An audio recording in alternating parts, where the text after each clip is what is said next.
बिस्मिल्लाहिर्रहमानिर्रहीम। मेरे मोहतरम भाई और बुज़ुर्गों, आपकी बारगाह में इंतहाई अदब के साथ अस्सलामु अलैकुम वरहमतुल्लाहि वबरकातुहू। आप देख रहे हैं तबलीग इस्लामी के ऑफिशियल यूट्यूब चैनल पर प्रोग्राम आपका सवाल और शरीयत का जवाब। मैं हूं आपका मेज़बान मोहम्मद अवैस क़ादरी, और आपके दिए गए सवालात जो हमें मौसूल हो गए हैं, हम अपनी शख्सियत जो यहाँ पर मेहमान मौजूद हैं, पीर तरीक़त रहबर शरीयत दाई इस्लाम हज़रत अल्लामा मौलाना मोहम्मद इब्राहिम आजिज़ क़ादरी दामत बरक़ातुहुल आलिया अमीर तबलीग इस्लामी की बारगाह में पेश करेंगे और कुरान व हदीस और शरीयत के मुताबिक उनका जवाब हासिल करेंगे। तो मैं आपके सवालात जो मौसूल हुए हैं हमें, वो उनको क़िबला पीर तरीक़त की बारगाह में पेश करते हैं और उनसे कुरान व हदीस की रोशनी में जवाबात लेते हैं, हासिल करते हैं। तो मेरा पहला सवाल है आपकी बारगाह में, जो शख्स सैयदा फ़ातिमतुज़ ज़हरा रज़ी अल्लाह ताला अन्हा के अलावा रसूलुल्लाह सल्लल्लाहु ताला अलैहि वसल्लम की साहबजादियों का इनकार करे, उसका क्या हुक्म है? अल्हम्दुलिल्लाहि रब्बिल आलमीन वस्सलातु वस्सलामु अला खातमिन नबिय्यीन व अला आलिहि व अस्हाबिहि अजमईन। बिस्मिल्लाहिर रहमानिर रहीम। मेरे मोहतरम भाइयों और बुज़ुर्गों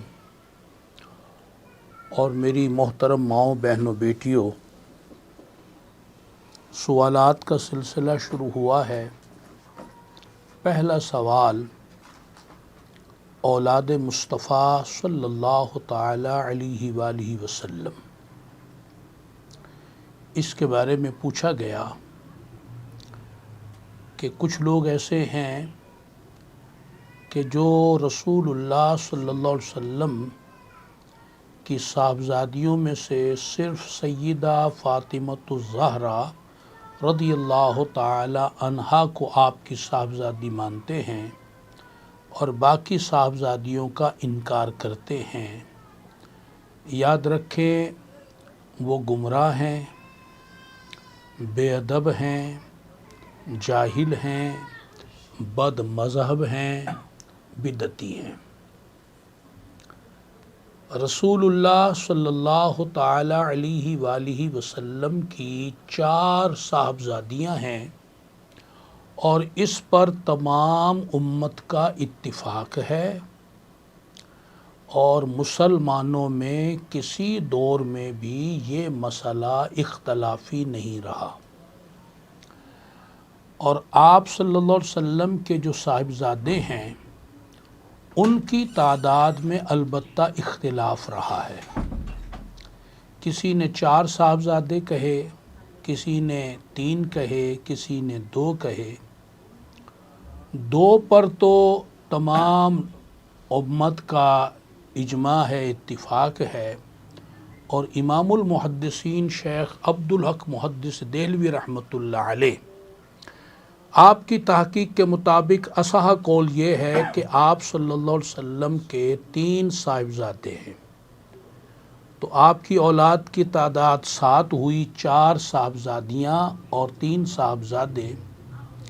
इस बारे में एक रिसाला शाया हुआ, दुख्तरान रसूल की शादियाँ। ये मैं आपको इसकी ज़ियारत भी करा देता हूँ।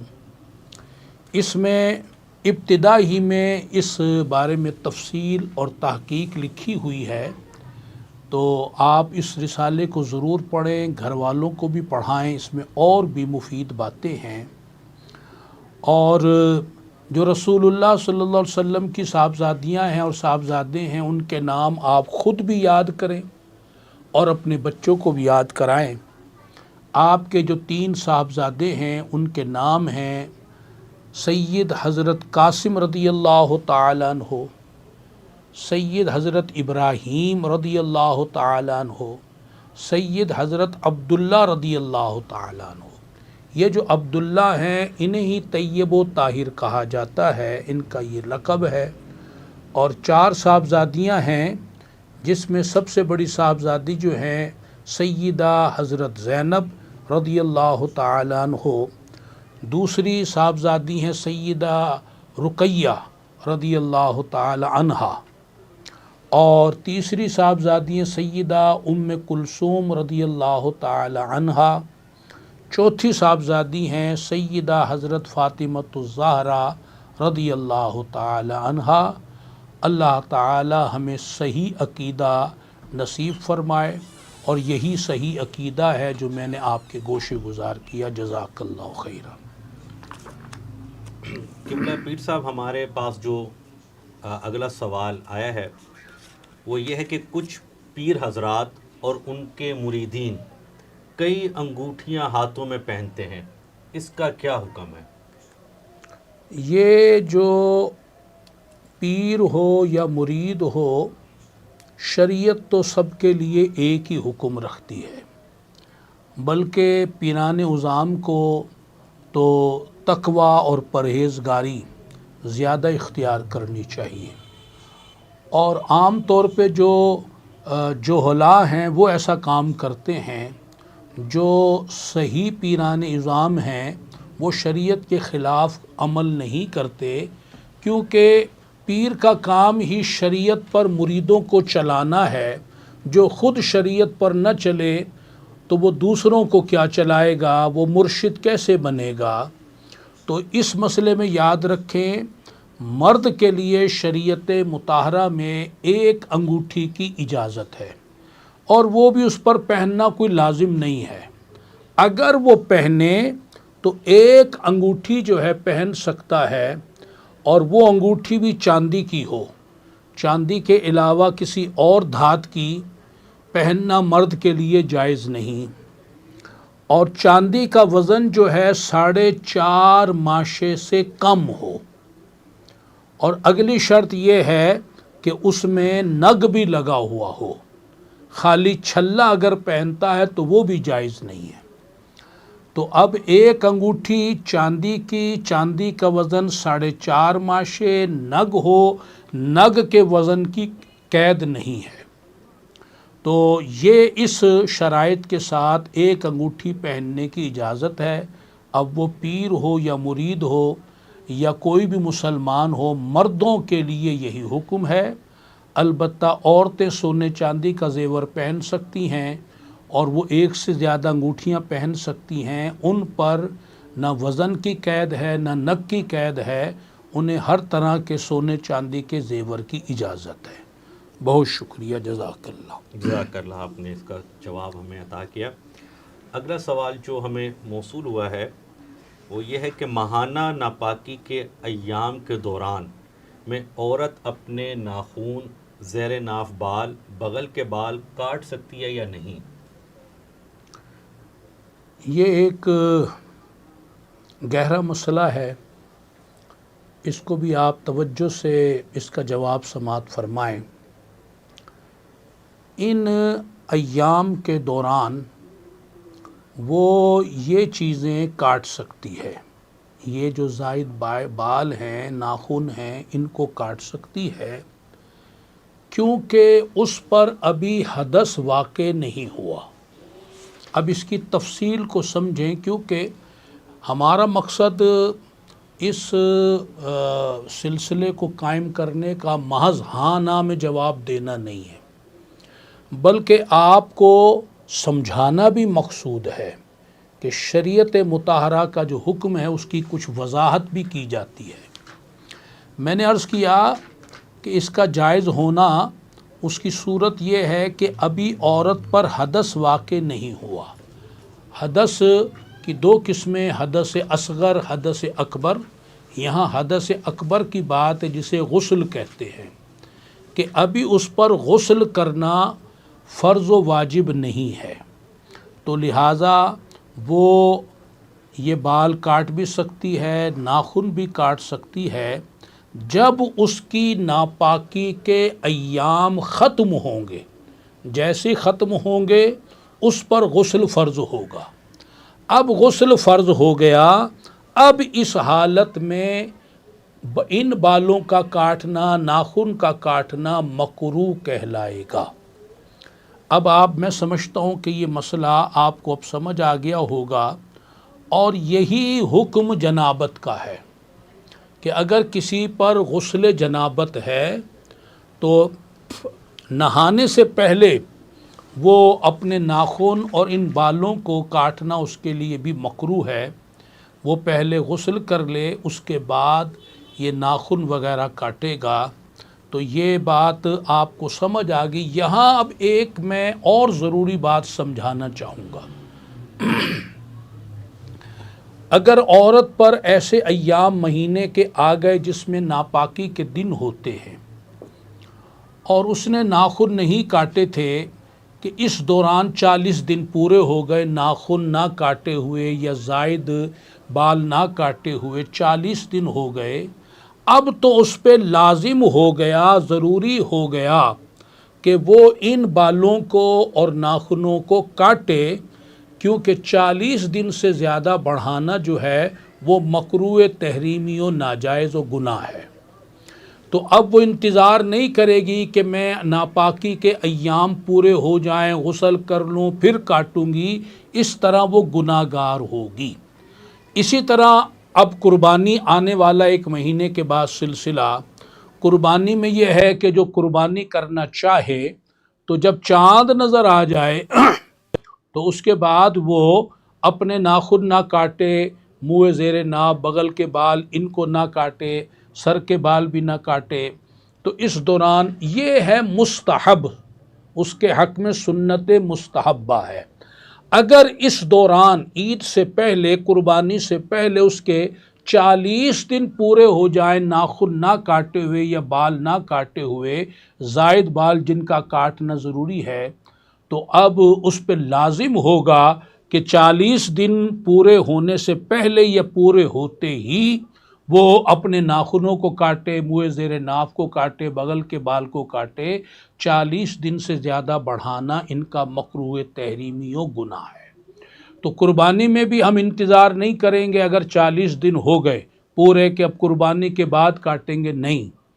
तो जब 40 दिन की इनकी लिमिट है तो उसका ध्यान रखा जाए, और अगर 40 दिन नहीं हुए तो फिर रुखसत है, फिर आदमी उनको मज़ीद वेट कर सकता है। बहुत शुक्रिया, जज़ाकल्लाह। जज़ाकल्लाह, आपने जो है बड़ी तफसील से इस सवाल का जवाब हमें अता फरमाया।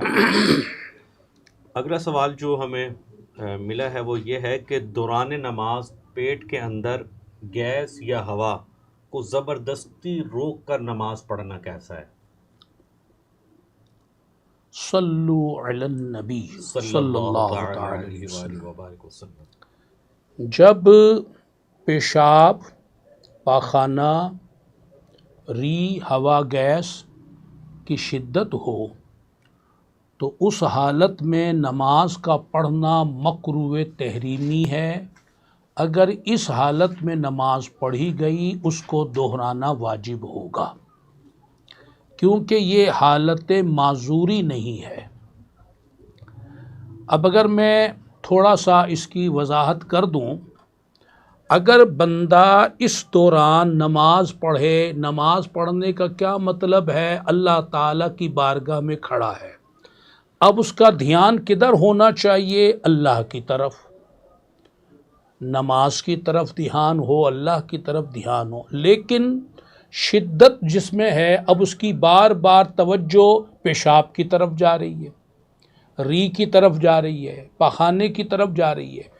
अब बारगाहे रिसालत में खड़ा हो और ध्यान ऐसी मायूब चीज़ों की तरफ हो उस दौरान, तो ये तो वैसे भी अदब के ख़िलाफ़ है। अक्लमंद रा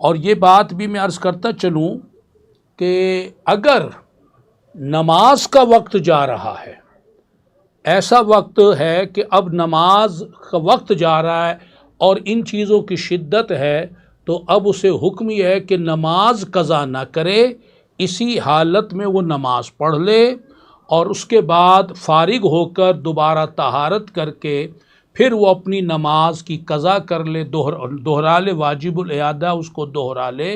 अब वो गुनाहगार नहीं होगा। और यहाँ ये भी अर्ज़ कर दूँ, खाने के बारे में भी, अगर किसी को शिद्दत की भूख लगी है, ज़्यादा खाना भी मौजूद है और उसे पता अगर मैंने इस दौरान नमाज शुरू की तो मेरा ध्यान तो खाने की तरफ लगा रहेगा, तो इस सूरत में भी ये है कि वो पहले खाना खा ले, उसके बाद फिर वो नमाज में शामिल हो। जज़ाकल्लाह। जज़ाकल्लाह जी, आपने जवाब अता फरमाया। अगला सवाल जो हमें मौसूल हुआ है वो ये है कि औरतों को कैसी खुशबू लगानी चाहिए? बिस्मिल्लाहिर्रहमानिर्रहीम। पहली बात तो ये है कि औरतों को खुशबू लगाना जायज़ है, मुबाह है। अब चूँकि औरत है और इस्लाम ने औरतों के कुछ अहकाम जुदा बयान फरमाए हैं।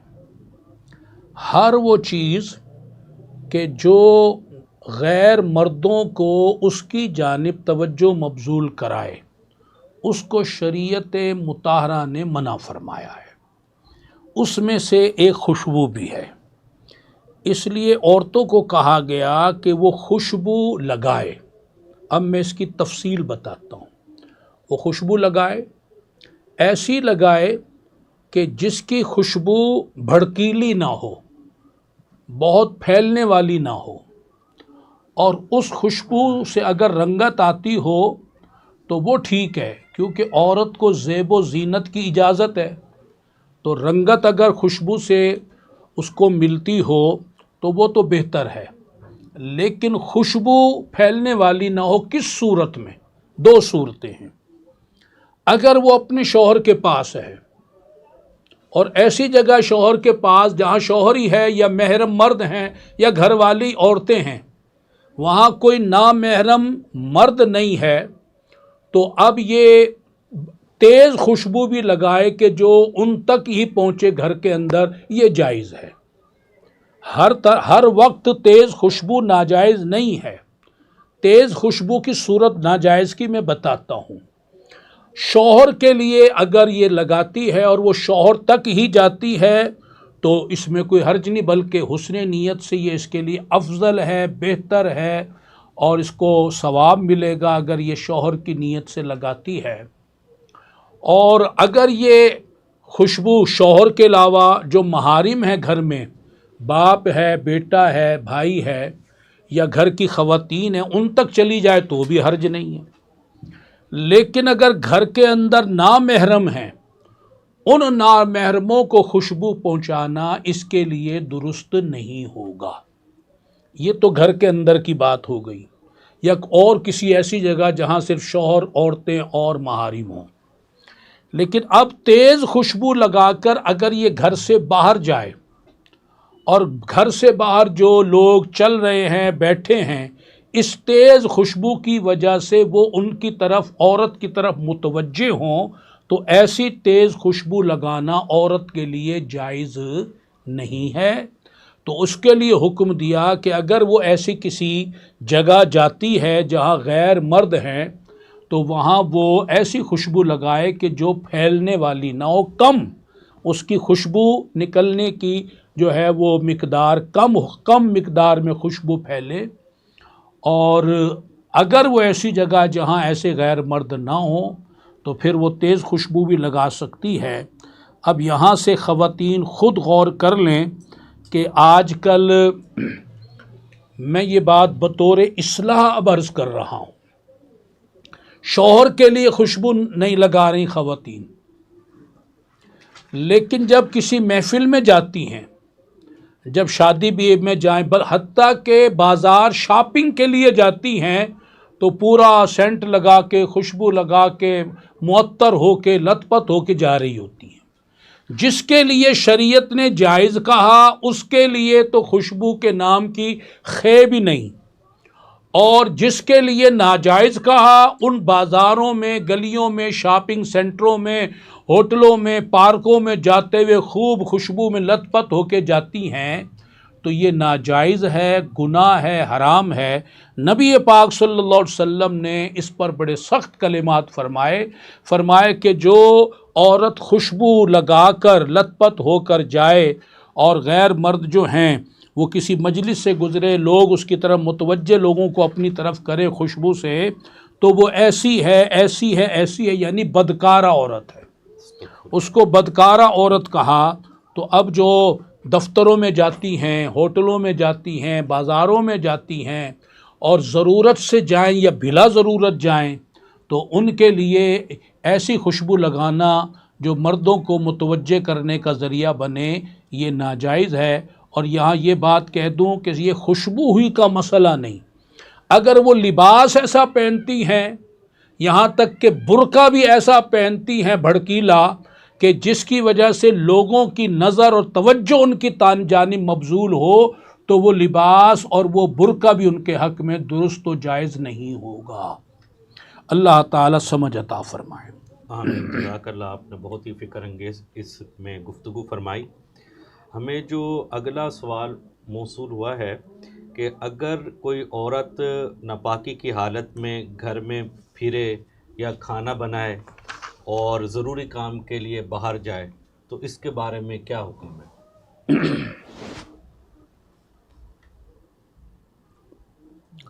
बिस्मिल्लाहिर्रहमानिर्रहीम।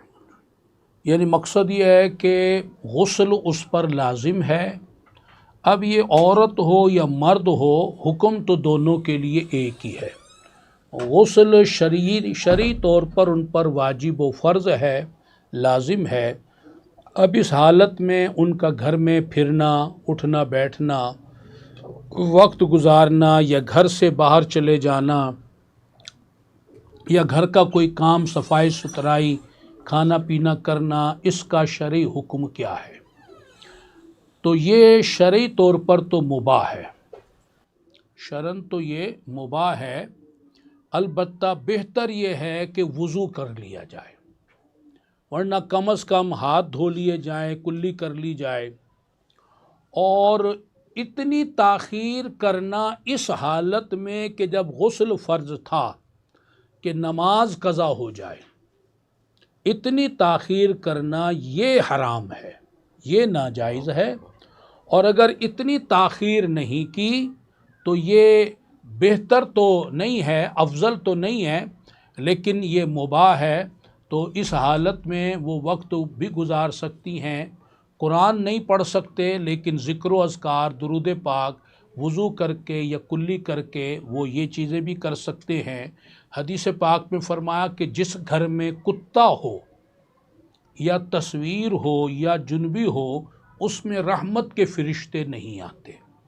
तो अब ये मसला भी सुन लीजिए तीनों का। कुत्ता वो तो उसकी कुछ कुयूद है, वो कुत्ता जायज़ है पालना कि जो किसी के खेतों की हिफाजत करता हो या किसी की दुकान मकान की हिफाजत करता हो, और वो हिफाजत करने वाला कुत्ता घर के अंदर नहीं पाला जाता, बेडरूम में नहीं पाला जाता, बल्कि वो जो कुत्ता है वो घर से बाहर दरवाज़े पर हिफाजत करता है। और दूसरी बात है तस्वीर, तो जानदार की तस्वीर जो है वो घर में जो है वो लटकाना जो है वो जायज़ नहीं है। वो चाहे मर्द की हो, औरत की हो, बच्चों की हो, पीर की हो, ये किसी उस्ताद की हो, वो किसी की भी हो, तस्वीर जो है जानदार की घर में अगर लटकी होगी, अव्वल तो गुनाह मिलेगा जब तक वो लटकी हुई है। और दूसरी बात ये कि अगर वहाँ नमाज पढ़ी और सामने तस्वीर हुई तो नमाज भी मकरूह होगी। और तीसरी बात ये कि वहाँ रहमत के फ़रिश्ते नहीं आएंगे, तो शयातीन आएंगे, जिन्नात आएंगे, बेबरकती होगी, नहूसत होगी। अब रहा कि जुनबी का, तो अगर जुनबी कोई हालत गुस्ल फ़र्ज़ है, इस हालत में घर में है, तो रहमत के फ़रिश्ते आएंगे, तब नहीं आएंगे जब वो उस हालत जनाबत में इतना वक्त गुजार ले कि उसकी नमाज कज़ा हो जाए। अगर उसने नमाज कज़ा कर दी इस गुस्ल में ताख़ीर की वजह से, अब रहमत के फ़रिश्ते उसके घर में दाखिल नहीं होंगे। अल्लाह ताला हमें समझ अता फरमाए। हमें अगला सवाल जो मौसूल हुआ है, क्या मर्द व ख़वातीन आईब्रो बनवा सकती हैं? ये मसला तो बड़ा तफसील तलब है, और आजकल ये जो चीज़ है ये काफ़ी आम भी हो गई है, और ब्यूटी पार्लर जो हैं वो जगह जगह खुले हुए हैं, और आई ब्रू बनाने का जो रिवाज है वो बहुत ही आम हो चुका है। अब ये सवाल तो तफसील तलब है, इससे पहले एक दो सवाल और पूछ लें तो फिर मैं इसकी तफसील के साथ इसका जवाब दे देता हूँ। जी, अगला सवाल यह है कि जुम्मा के खुतबे की अजान में जब मुअज्जिन मोहम्मद रसूलुल्लाह सल्लल्लाहु अलैहि सल्लल्लाहु वसल्लम अलैहि वसल्लम कहे तो दुरूद पढ़ने और अंगूठा चूमने का क्या हुक्म है? खुतबा जो नमाज जुमा से पहले खुतबे की अजान होती है और फिर खुतबा भी दिया जाता है और फिर उसके बाद नमाज होती है, ये जो अजान है और ये जो खुतबा है, इन दोनों में खामोश रहने का हुक्म है। अजान जो है वो भी समझे खुतबा ही है, और जिस तरह नमाज में खामोश रहने का हुक्म है, हालत क़याम में खामोश खड़े रहते हैं, ऐसे ही ये खुतबा में आज़ान में खामोश रहने का हुक्म है। इस दौरान अगर रसूलुल्लाह सल्लल्लाहु अलैहि वसल्लम का इसमें गिरामी आ जाए तो अब दुरूद पढ़ना वाजिब नहीं है। खुतबा के दौरान दुरूद पढ़ना वाजिब नहीं है। खुतबा की आज़ान और खुतबा में भी नाम आते हैं तो उसमें वाजिब नहीं है सामिईन के लिए, अलबत्ता ख़तीब पढ़ेगा। जो खुतबा दे रहा है वो आज़ान में भी दुरूद शरीफ पढ़ेगा रसूलुल्लाह सल्लल्लाहु अलैहि वसल्लम का नाम आने पर, और वो खुतबा में भी जब नबी पाक सल्लल्लाहु अलैहि वसल्लम का नाम आएगा उसमें पढ़ेगा। जो सुनने वाले हैं उनके लिए जायज़ नहीं है कि दौरान खुतबा या दौरान आज़ान खुतबा वो किसी से कलाम करें, गुफ्तगू करें, इशारे करें और रसूलुल्लाह सल्लल्लाहु अलैहि वसल्लम के नाम आने पर वो दुरूद शरीफ पढ़ें। सल्लु अलन नबी।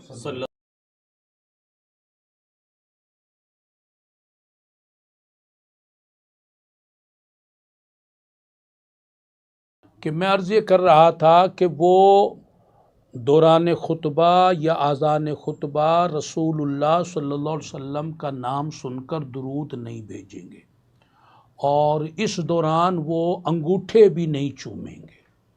बाज़ उलमा ने अंगूठे चूमने की रुख्सत दी है कि ये बोलना नहीं है, ये तो एक अमल है, वो दुरूद शरीफ ना पढ़े, सिर्फ अंगूठे चूम ले।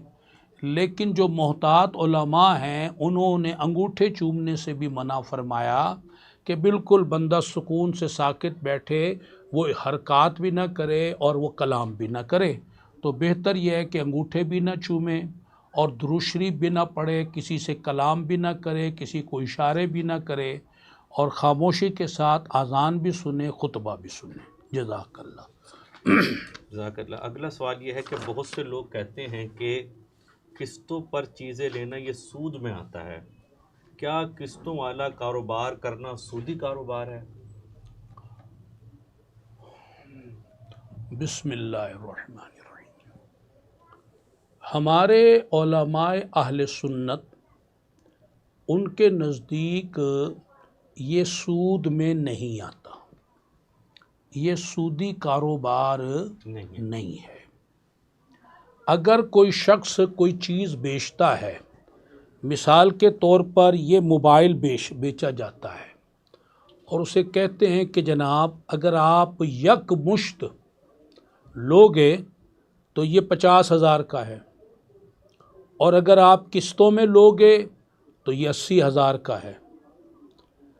अब चूँकि उस मालिक के पैसे टूट टूट कर उसके पास जाएंगे तो वो भी तो आखिर कारोबार कर रहा है, तो ऐसा कारोबार जायज़ है कि यकमुश्त उसका रेट और है, किस्तों में उसका रेट बढ़ जाता है। ये न सूद है, न जुआ है, न कोई और नाजायज़ काम है। और इसकी जो वैसे भी समझने की बात है, सूद जब होता है जब हम जिन्स हो, पैसों के बदले पैसे में इजाफा हो, पैसों के बदले में पैसों का इजाफा हो, सोने के बदले सोने में इजाफा हो, चावल के बदले चावल में इजाफा हो, आटे के बदले आटे में इजाफा हो। यहाँ तो एक तरफ पैसा है, एक तरफ मोबाइल है, दोनों जिन्स अलग अलग हैं। तो अब अगर इसमें इजाफा होता है तो ये सूद नहीं कहलाएगा, ये सूद नहीं कहलाएगा। तो लिहाजा ये किस्तों का कारोबार इस सूरत में करना जायज़ है। अगर वो चीज़ जिसको बेच रहे हैं वो जायज़ है, तो अब वो अगर यकमुश्त उसकी कीमत कम लगाई जाती है और किस्तों की वजह से ज़ायद लगाई जाती है तो ये कारोबार भी जायज़ है और वो चीज़ लेनी भी जायज़ है। जज़ाकल्लाह। अगला सवाल आपके बारगाह में मैं पेश करता हूँ। कुछ लोग किसी बुज़ुर्ग के मज़ार से कड़े या चैन लाकर पहनते हैं बरकत और शिफा के लिए, क्या ये जायज़ है? ये कड़े और चैन छल्ले ये अगर कोई किसी बुज़ुर्ग के मज़ार से हो या बंदा ख़ुद बनाए, यहाँ तक कि कोई मदीने शरीफ जाता है वहाँ से चीज़ें इस तरह ले आते हैं, तो रसूलुल्लाह सल्लल्लाहु अलैहि वसल्लम की जो शरीयत है उसकी रूह से ये जायज़ नहीं है। मर्दों को कड़े पहनना जायज़ नहीं, खा वो सोने चांदी के हों या किसी भी धात के हों। चैन पहनना जायज़ नहीं, वो किसी भी धात की हो। और इसी तरह छल्ले पहनना भी जायज़ नहीं, वो मैं पहले बता चुका हूँ। और रहा किसी बुज़ुर्ग के मज़ार से आए हैं जी, तो बुज़ुर्गों ने तो नहीं अता फरमाए, ये तो बाहर दुनियादार व्यापारी लोग बैठे हुए बातें करे चाह रहे हैं, जनाब ये वहाँ से मिला है जी, ये उनकी ये निस्बत, ऐसे ही हवा में बातें उड़ा रहे हैं। तो याद रखें, अल्लाह ताला ने किसी हराम और नापाक चीज़ में शिफा नहीं रखी, हराम और नापाक चीज़ में उसने शिफा नहीं रखी। तो लिहाजा ये कड़े चाहे किसी मज़ार के हों या चाहे किसी का ज़िंदा पीर उसको पहनने के लिए दे दे, तो ये जायज़ नहीं है। शरीयत ने बस मर्द को एक अंगूठी, जिसकी वजाहत मैं पहले कर चुका हूँ, उसको जायज़ कहा है, और औरत के लिए सोने चांदी के ज़ेवरात को जायज़ करार दिया है। अल्लाह ताला समझ अता फरमाए। अब वक्त चूँकि हो गया, वो एक सवाल जो मैंने मिस किया था, अब मैं चाहता हूँ कि उसकी तरफ आ जाऊँ, वो सवाल दोहरा दीजिए आप।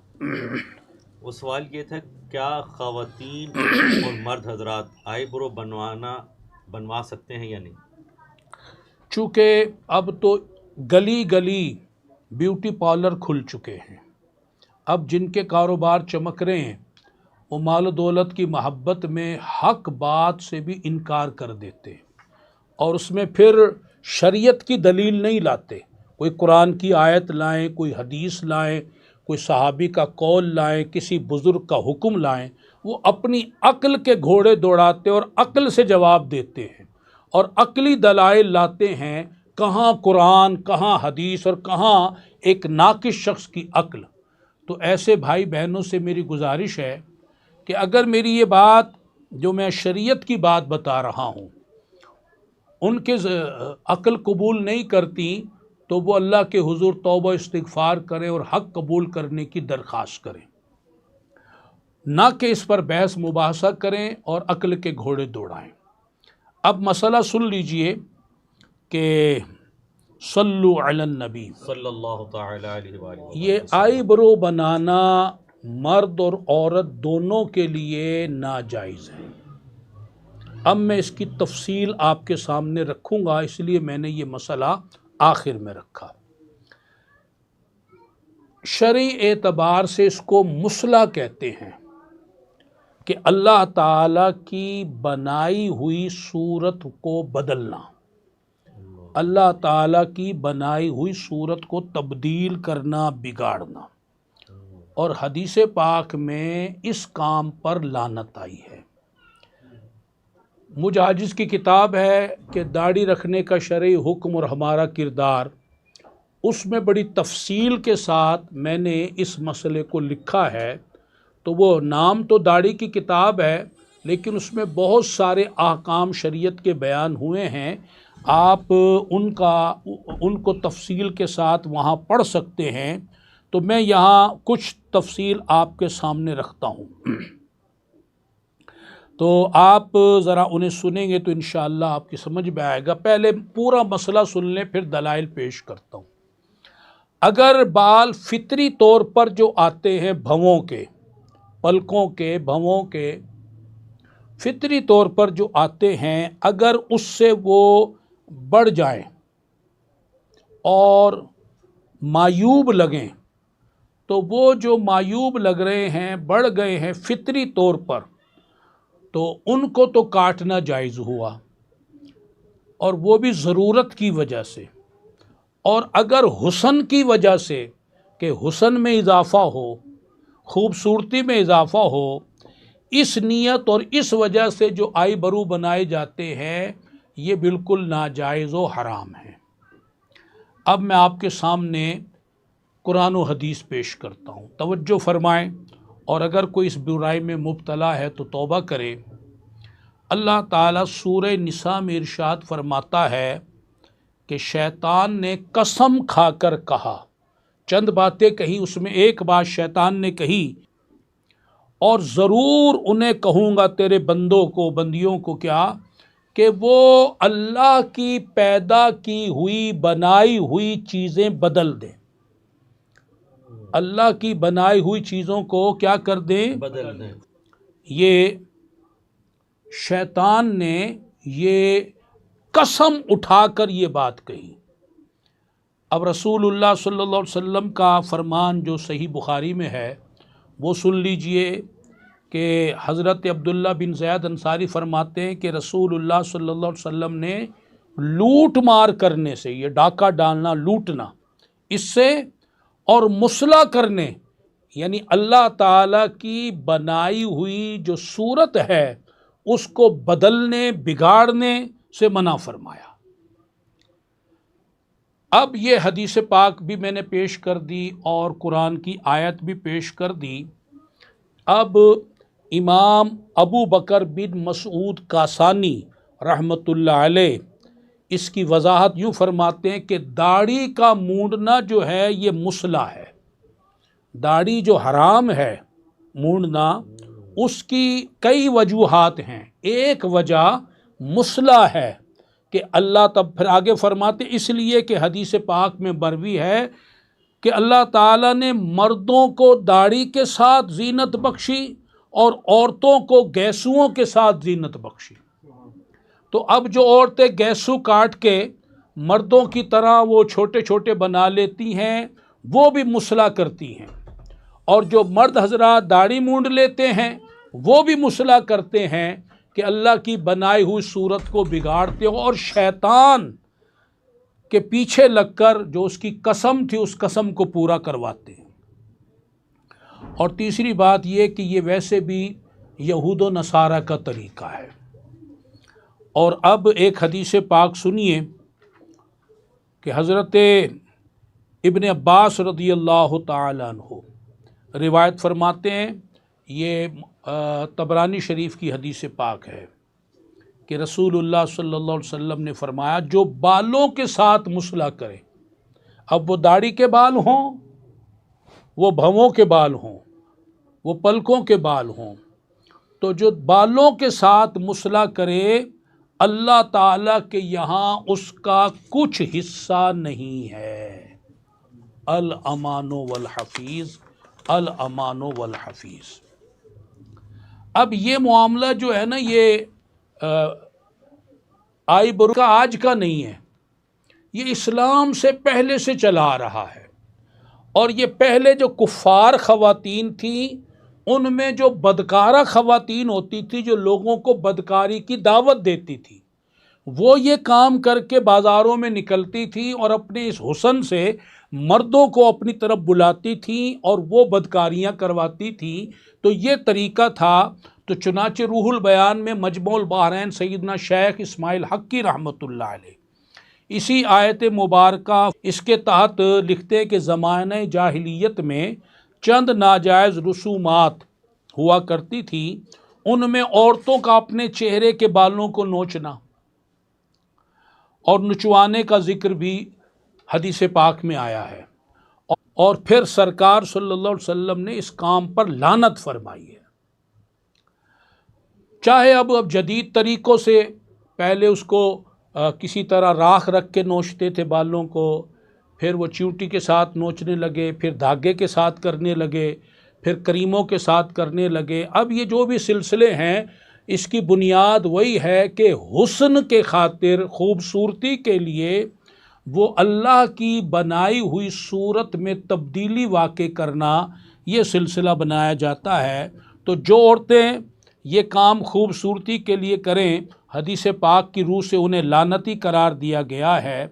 और अगर कोई किसी मजबूरी या बीमारी की वजह से करें तो उनके लिए मुआफ़ी है कि वो कोई बीमारी ऐसी लग गई या कोई ऐसी वजह सामने आ गई, जैसे मैंने कहा कि ये बाल इतने बढ़ गए कि आम फितरी तौर पर जो आम लोगों के बाल होते हैं उससे ज़्यादा लंबे होकर मायूब और भद्दे लग रहे हैं, तो अब ज़रूरत हो गई इसको कर लिया जाए। या औरत की दाढ़ी निकल आए तो अब उसको दाढ़ी जो निकली है, इस दाढ़ी को उसको साफ़ करना ये औरत के लिए ज़रूरी है और उसकी ज़रूरत में शामिल है। अब शरई हुक्म सुन लें। अल्लामा इमाम अब्दुर रऊफ़ मनावी रहमतुल्लाह अलैह फरमाते हैं, वज़ालिका कुल्लुहु हरामुन शदीदत तारीम।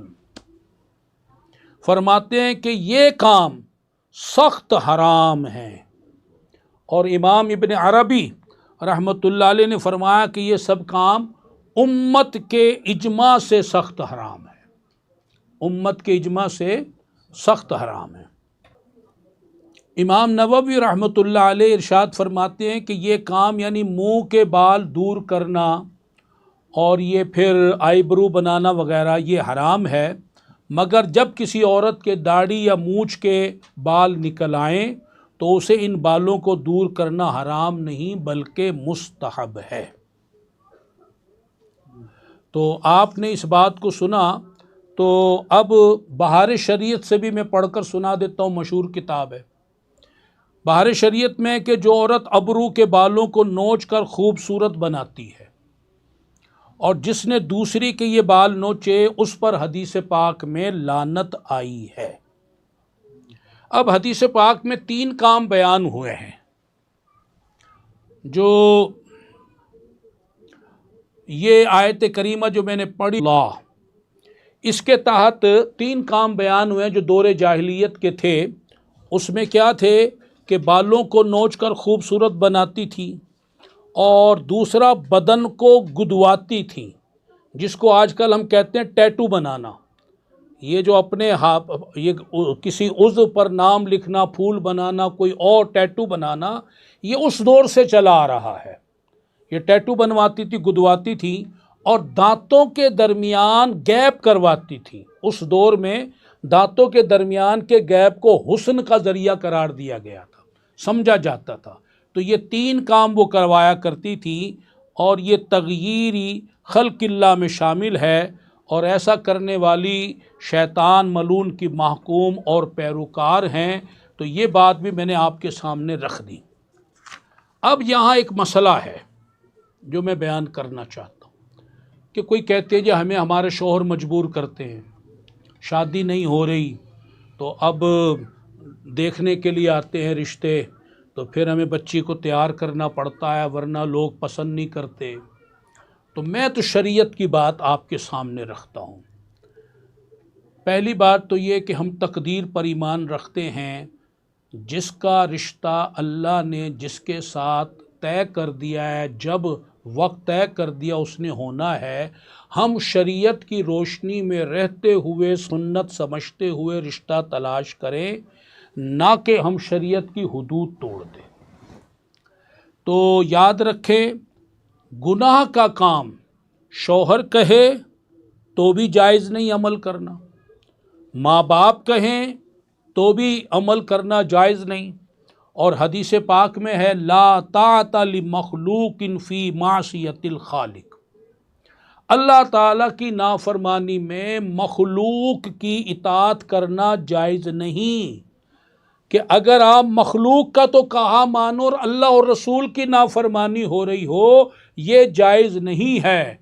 और इमाम बुखारी रहमतुल्लाह अलैह ने अपनी किताब सही यानी सही उल बुखारी में एक पूरा उन्वान बांधा है, हदीस का एक उन्वान बांधा। उन्वान सुने, उन्वान है ला तुती उल मरअतु ज़ौजहा फी मासियतिन, औरत गुनाह के कामों में अपने शौहर की इताअत ना करे। पूरा बाब बांधा है, औरत का नाम लिया और शौहर का नाम लेकर, और उसके साथ फिर हदीसें हैं। एक हदीस पाक और आपके सामने रखता हूँ जो मुस्नद इमाम अहमद में है, जिसकी राविया सय्यद आयशा सिद्दीक़ा रदी अल्लाह ताला अन्हा हैं। आप फरमाती हैं, ए औरतों के गिरोह, इया कुन्ना व कशरल वजही, अपना चेहरा छीलने से बचो,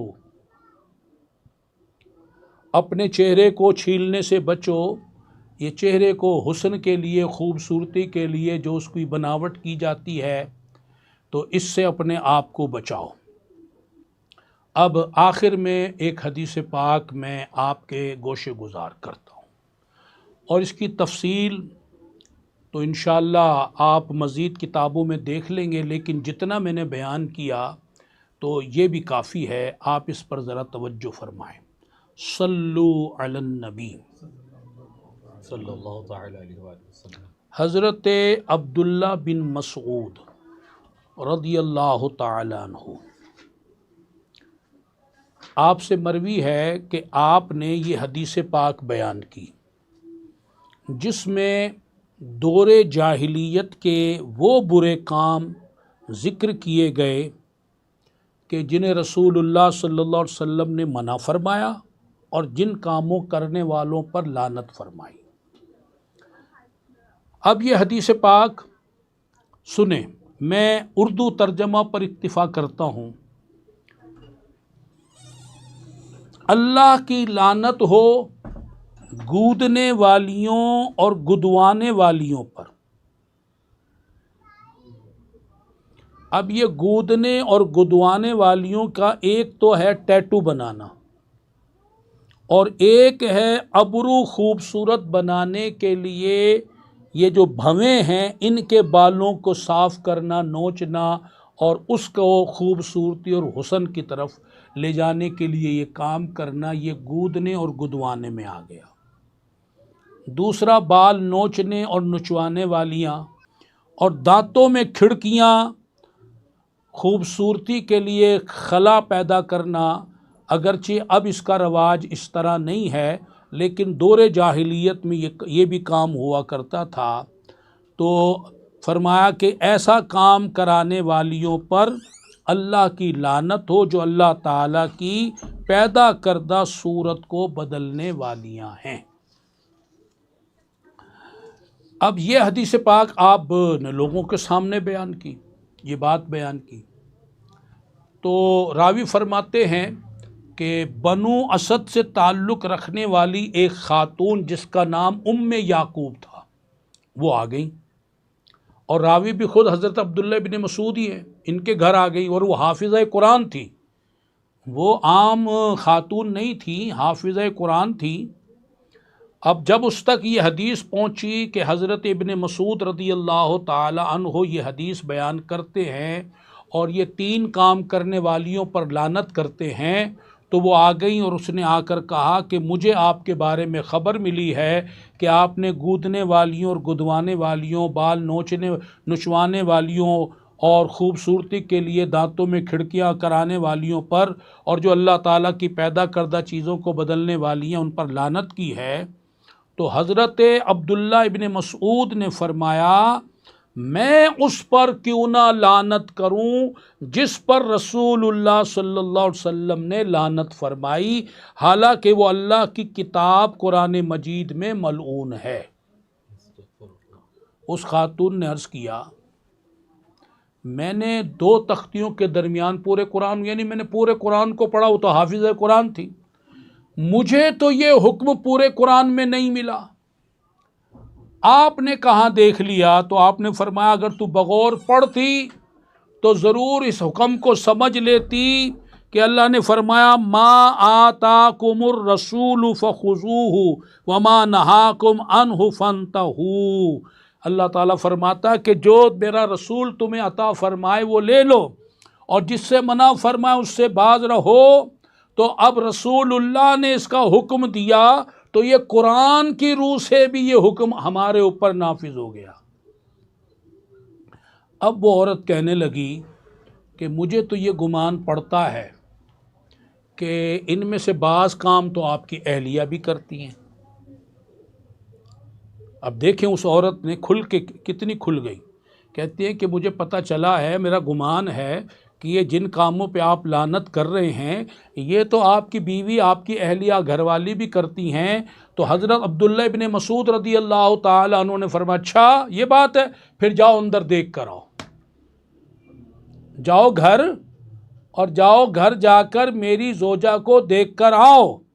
अब वो अंदर गई और जोजा से मुलाकात करके आई, और जब आई तो आपने पूछा हाँ बताओ भाई, जो तुम इल्ज़ाम लगा रही थी, दावा कर रही थी, गुमान कर रही थी, उसमें क्या पाया? तो उसने कहा मैंने तो उनमें ऐसी कोई बात नहीं देखी, मैंने तो उनमें ऐसी कोई बात।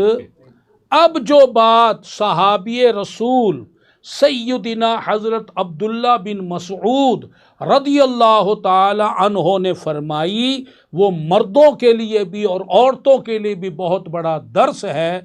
आपने फरमाया अमा लौ काना ज़ालिका लम नुजामिहा, सुन ले अगर उनमें से कोई बात होती, ये कोई भी बात होती तो हम उसके साथ ना होते, यानी फिर हम उसे अपने निकाह में ना रखते, हम तलाक देकर उसे फारिग कर देते।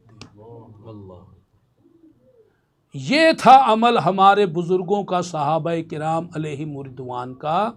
तो उन्होंने जो काम किया शरीयत की रोशनी में और दायरे में रहते हुए किया। तो मैंने जो भी कुरान और हदीस थे उसके वजाहत करते हुए ये बात आपके गोशे गुजार कर दी, और इतना ही काफ़ी है।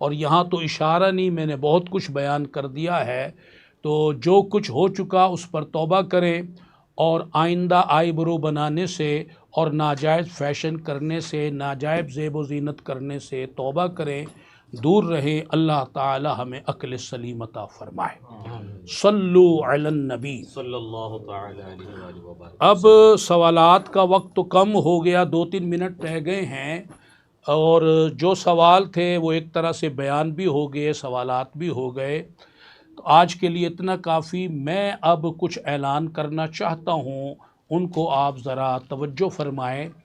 आने वाले इतवार को इंशाअल्लाह ताला, आने वाला इतवार वो रूहानी तरबियत का इनिकाद होगा इंशाअल्लाह ताला।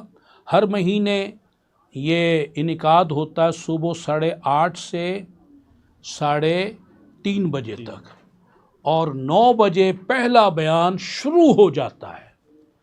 तो लिहाजा जो भाई गुजरात मरकज़ में तशरीफ़ लाएंगे, और मैं भी वहीं हाज़िर हूँगा, और बिल मुशाफ़ा इसमें शिरकत करेंगे जो ख़वातीन वहाँ आएंगी, और तो वो 9 बजे से पहले पहले, बल्कि 8:30 से पहले पहले तशरीफ़ ले आएँ। हाज़िरी भी लगनी होती है, तो लिहाजा 9 बजे पहला बयान इंशाअल्लाह ताला शुरू हो जाएगा। और दीगर शहर वाले वो राब्ता निगरान से राब्ता कर लें, और अपने शहरों का बता दें कि जहां वो सुनेंगे उनको ऑनलाइन के ज़रिए क्या जो लिंक है वो लिंक उनको फिर भेज दिया जाएगा, उसके ज़रिए वो अपने शहरों में रूहानी तरबियत में शिरकत करेंगे। बैरून ममालिक वाले जो हैं वो भी सुनते हैं, तो वो भी राब्ता कर लें और वो भी इस रूहानी तरबियत में हस्ब मामूल शिरकत करें।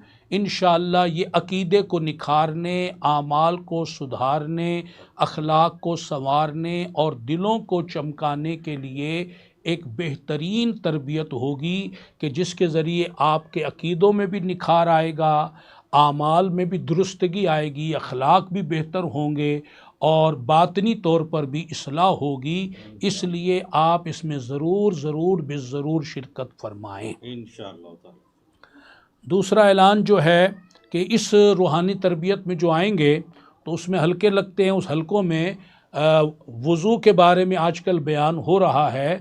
तो जो किताब शाया हुई है फ़ज़ाइल व बरक़ात वज़ू, तो हर भाई बहन उसे अपने पास रखे, उसको साथ लेकर आए और उसके ज़रिए हल्के लगाए जाएंगे। हर एक के पास वो किताब होगी तो आपको समझना आसान होगा। दूसरा, पहला बयान जो है वो हिदायतुस सालिकीन से होना। ये किताब भी मकतबा से शाया हो चुकी है, तो सब ये किताब अपने साथ लेकर आएँ। और हिदायतुस सालिकीन के 29 सवालों का इस बार इम्तिहान भी होना है, तो तैयारी करके आए इंशाअल्लाह। उसमें हिदायतुस सालिकीन किताब के जो 29 सवाल हैं, तो उन 29 सवालों का इंशाअल्लाह इम्तिहान होगा। और अगर किसी के पास वो सवालनामा गुम हो गया हो तो फिर वो रुजू कर सकता है और इंशाअल्लाह ये 29 सवाल हम आपको व्हाट्सएप भी कर देंगे इंशाअल्लाह। और अगली बात जो आपसे मैंने गुजारिश करनी है वो ये है कि जुमा वाले दिन गुजरात में इंशाअल्लाह इशा की नमाज के बाद वो दौरा इल्म बातिन होगा और ये मखसूस सालिकीन के लिए है। इसमें हर एक की शिरकत नहीं होगी। जिन्होंने फार्म पुर करके रजिस्ट्रेशन करा के रुकनीत ले ली है उनका दाखिला होगा। तो इसलिए राब्ता निगरान से वो सालिकीन के जिन्होंने इसमें शिरकत करनी है अपने नाम को कन्फर्म करें, अपने दाखिले को कन्फर्म करें इंशाअल्लाह। तो जुमा को ये जो सिलसिला है इशा की नमाज के बाद इंशाअल्लाह ताला ये कायम होगा दौरे इल्म बातिन का। तो अल्लाह ताला इसकी भी बरकतें नसीब फरमाए जी। और बाकी है कि अपने शहरों में आप तबलीग इस्लामी के कामों में बढ़ चढ़ कर हिस्सा लें। अल्लाह ताला हमारी आज की हाज़िरी को कबूल फरमाए, आमीन। बिजाही ख़ातमिन नबीयीन सल्लल्लाहु अलैहि वसल्लम।